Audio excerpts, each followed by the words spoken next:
Ashley. Hi. 10-month-old Ashley is a giggling, curious baby. Her mom calls her a miracle, a child she carried in her womb who isn't genetically related to her or her husband. After discovering they couldn't have their own biological children, Samantha and Jordan Fife used traditional, costly adoptions for their 2 older girls. No. Not right now? No. When the Brush Prairie, Washington couple decided they wanted a 3rd child, Samantha Googled adoption and stumbled onto an unusual option. And I clicked on this thing that said embryo adoption, and I was like, well, what is that?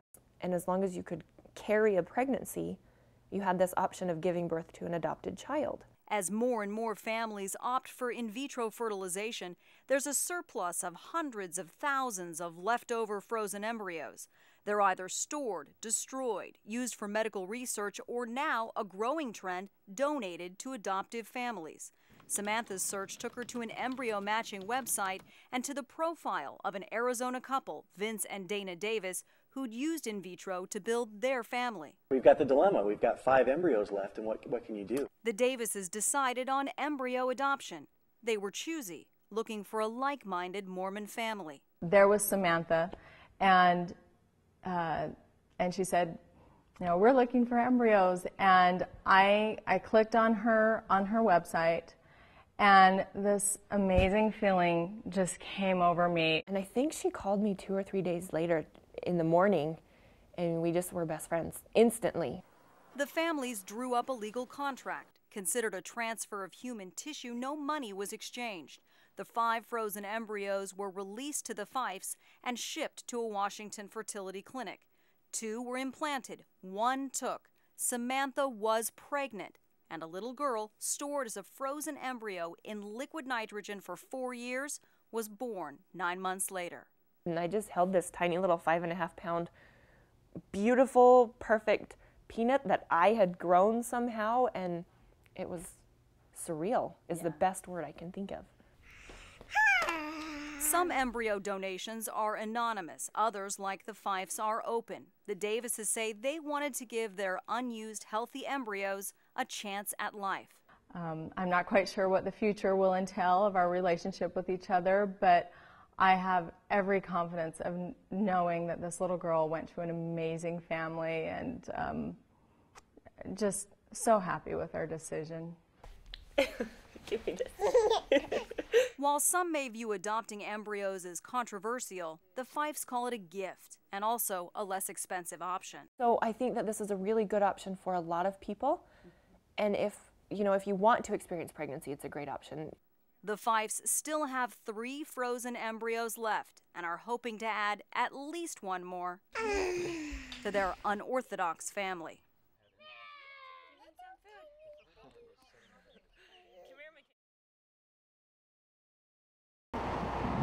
Nothing unusual about this storefront until you look closer and see a tiny word with a ponderous meaning. I say I'm fat because guess what? I know I'm fat. Fat Yoga. It's the name of Anna Ipox's new Portland yoga studio. Fat, F-A-T, just 3 letters of the alphabet, but for some, it might as well be a 4-letter word. Like, it's an emotional word, and it has a lot of baggage with it. It's very fraught. No, you're not fat. You're just some other euphemism. Thick, fluffy, big boned, portly, whatever. The CDC says that more than 1/3 of Americans are obese, and the benefits of exercise, including yoga, are undeniable. But let's be honest, the typical yoga stereotypes are skinny bodies. A yoga follower since 2001, Anna says she always felt there were some poses her bigger size made difficult to do. Child's pose. Child's pose is impossible if you have belly fat or thick thighs. They just have no idea what it is to have a big body. I remember teachers pushing on my hips trying to make it happen, and it's not a flexibility thing, and I couldn't articulate any of that. Anna says she never felt fat prejudice, never dieted in her life, but the yoga teacher says when a doctor suggested surgery to lose weight, despite her overall excellent health, she really felt for the first time what she calls fat bias. You know what I realized is I'm going to make the place I want to go. You want to do some cat-cows? You want to get right up to your sun salutations? All right, let's do it. Come on then. Open since January, Anna says the studio's provocative name is not a gimmick, but rather a social statement. She says she tried on other names, including plus-size yoga. But my husband was like, yeah, duh, fat yoga, of course. I'm like, okay, all right. And her message has struck a chord with those who felt uncomfortable in the past. I definitely had issues, and instead of going to classes and having a bad experience, I basically just stayed away from it. At your own pace. Good. We come here to have that space and to hold that space and to be healthy and get our good sweat on and laugh and have a good time. I really think that she nailed it right on the head. You know, yoga for fat people, fat yoga.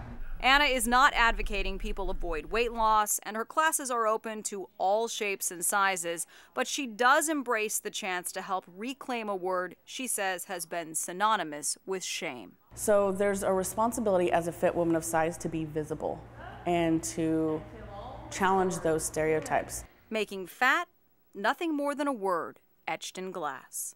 Nicole Dahl, Good Day, Oregon.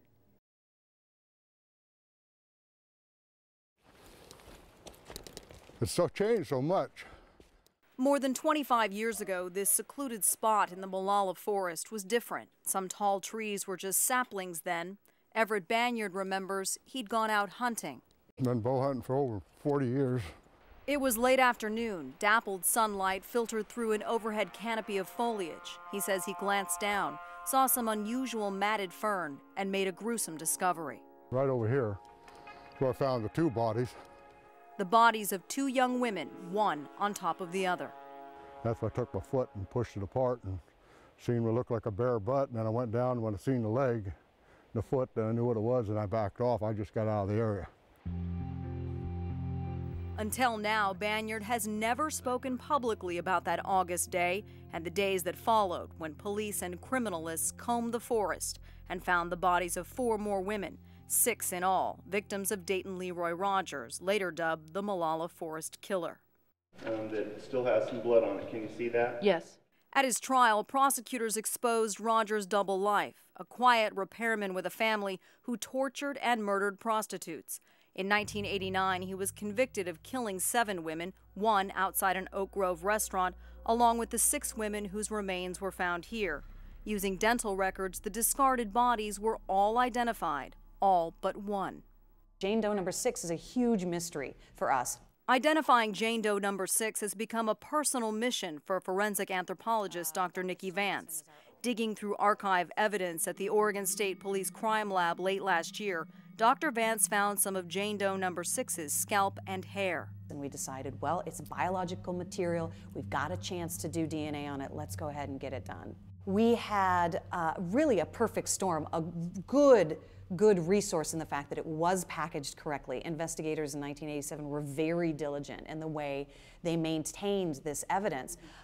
It was stable, basically. Stable enough for analysts at the University of North Texas to create a mitochondrial or maternal DNA profile. For the first time, investigators now have a genetic picture of the mystery woman. The DNA profile, along with sketches of what Jane Doe number 6 may have looked like based on her recovered skull, and dental records have now been uploaded onto NamUs, a national website of missing persons and unidentified remains, as well as other law enforcement DNA databases. You might think that if someone on the fringe of society is missing and no one's reported them missing, or there's no activity on that missing person side, maybe no one's looking for her. I beg to differ. I am committed to getting a name to this face and to these remains. Back in the Molalla Forest, the area has become a popular hiking trail over the years. Well, right here is your Hardy Creek trailhead, and right here is the spot. Everett Banyard still lives up the hill from Rogers' dump site. It still crosses his mind what went on in these woods, what torture 6 women suffered. We had noticed the dog barking. And he hopes the sordid story may finally end when Jane Doe number 6 has a name and not just a number.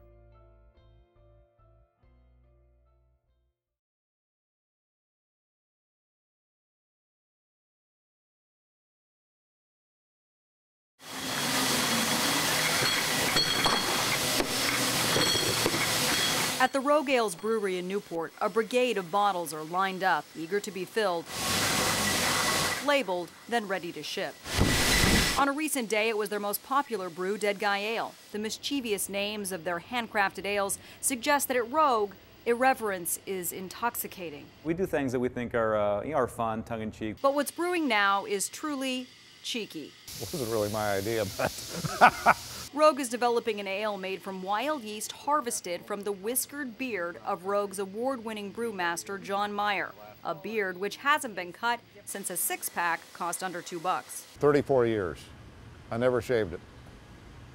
1978, is that 34 years? Hey, why not, look for a different place that might have some magic yeast in it. Rogue Ale's president Brett Joyce explained they tried to harvest new yeast strains from some of their own hop yard, but nothing developed, so kind of as a joke. We had our lab guy take a couple of swabs just by, putting a Q-tip in here or taking a little clip off. I don't know what I thought about it. I said, oh, whatever, But amazingly, the lab guy found a yeast cell, did some fermentation tests, and the unorthodox beard beer was born. One of the beard beers is in one of these tanks. I think that one over there. For Meyer, who's equal parts artist and scientist, that's an internal boiler. He questions the initial ew factor that some may have, that beard equals weird. I don't know why, because yeast is everywhere. You're really not drinking a beard. You're really drinking a great beer that happens to have a yeast that comes from a beard.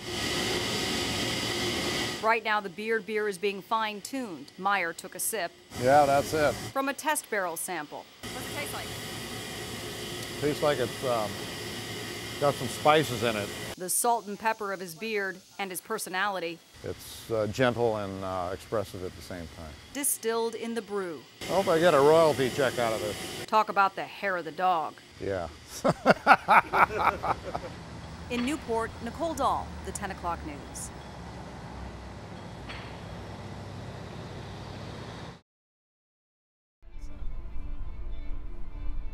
From high above, it could be a benign complex of offices, a suburban community college, but for the miles of concertina wire looped over and over, detaining Washington's most sexually violent predators, like J.D. McManus, a self-professed child molester. It's almost like prison. I mean, you did what you did to get here, you gotta do what you gotta do to get home, go home. It's called the Special Commitment Center. Roughly 280 residents, rapists, child molesters, habitual sex offenders, live in isolation, adrift from society, across the Puget Sound on McNeil Island, accessible only by a restricted ferry. As you make your way across the Sound on the ferry, you're struck by the sheer beauty of the surroundings. Small porpoises shadowed us on the 25-minute ferry ride. Once we docked, we were greeted by the state prison that closed last year. Staff drove us the 2 miles inland to the center. There's a lot of deer on island. And coyotes and brave raccoons who've lost their tails climbing the wire fencing. It is an idyllic setting, home to offenders some would call monsters. These are the lowest management or best behaved residents, and then middle management in program area 2. The SCC was created in 1990 after Washington legislators passed the nation's first civil commitment law. After a sex offender serves their time, if judged too dangerous, the state can hold them here indefinitely. Only about 3% of the sex offenders coming out of the Department of Corrections come to SCC, qualify for this statute. So it's a very small population, a very dangerous population. I did a child molestation in the first degree, intent. And it's, it was my mistake. I got to deal with it. It's nobody else but my blame. We met 45-year-old McManus in the yard. He's been here almost 11 years. Offenders who are not inmates in the traditional sense mingled in street clothes as heavy metal music blasted from the nearby rec center.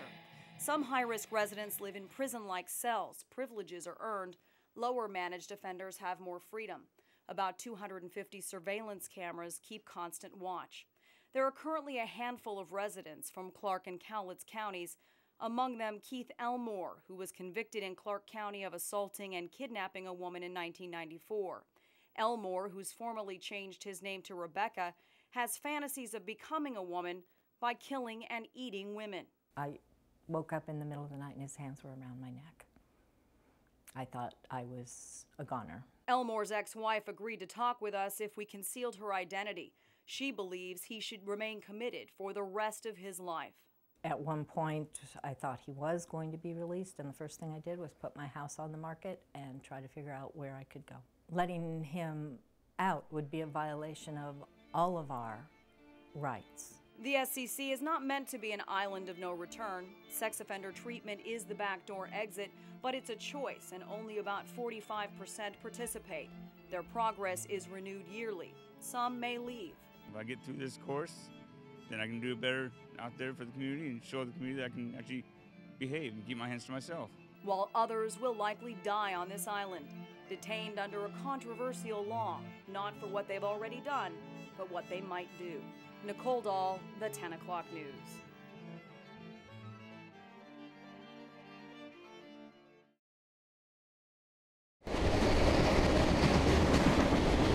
Life moves fast. But right off I-84, find Mill Road, hang a right at the stop sign, and take a step back in time. Bridalville Post Office, is Jerry.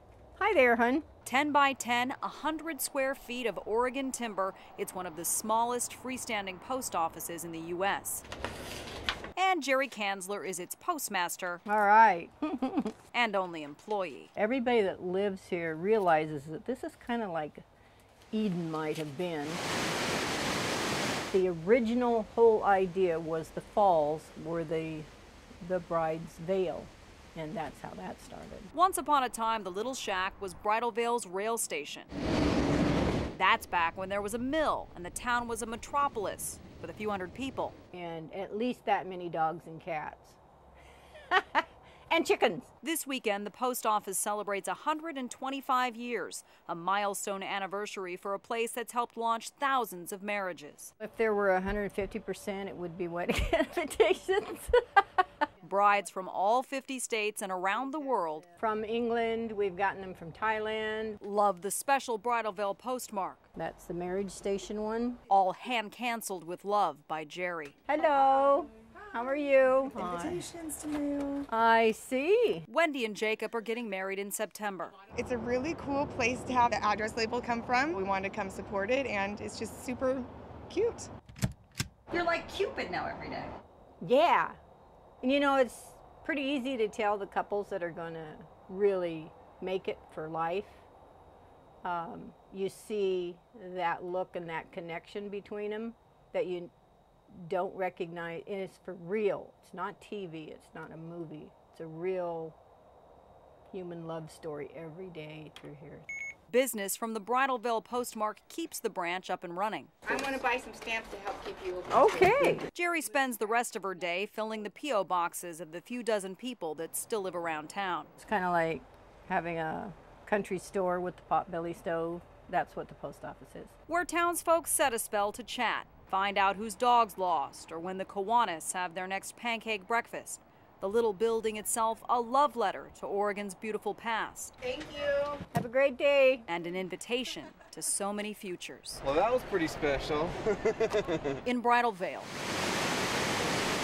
Nicole Dahl, the 5 o'clock news.